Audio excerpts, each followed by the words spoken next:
Permisi kakak, apakah kakak punya waktu sebentar untuk saya wawancarai? Ada. Sebelumnya, perkenalkan saya Zaki Mubarok dari SMA Negeri 2 Cikarang Barat. Saya diberi tugas untuk mewawancarai salah satu mahasiswa dari Universitas Indonesia.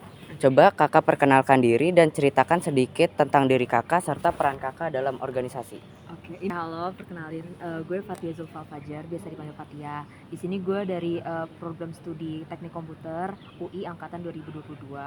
Nah, kalau peran gue di organisasi itu, gue sekarang lagi menjabat sebagai wakil kepala bidang Organizational Research and Development atau bidang di BMFTUI, atau Litbang di BMFTUI, sama IEEE itu gue menjabat sebagai bendaharanya.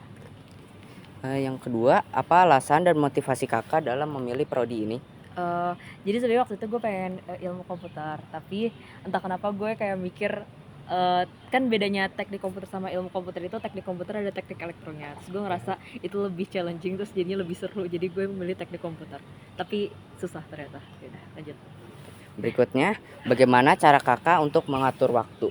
Mengatur waktu sebenarnya, gue nggak tahu sih kalau misalnya mengatur waktu gimana, tapi lebih ke kayak nggak procrastinating aja sih, nggak nunda-nunda. Jadi kayak kalau misalnya gue udah ada deadline-nya, misalnya deadline-nya masih lama, gue bilang ke diri gue kalau jangan nunda-nunda, jadi langsung kelarin aja gitu. Terus kalau misalnya demot, usahain jangan demot lama-lama gitu. Intinya gitu aja sih, jangan nunda-nunda. Pertanyaan berikutnya, apa sih yang kakak ketahui mengenai komputer dan teknologi?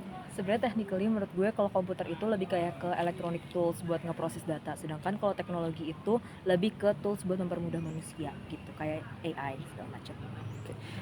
Berikutnya, coba kakak sebutkan menurut kakak apa dampak positif serta dampak negatif dari penggunaan komputer dan teknologi ini.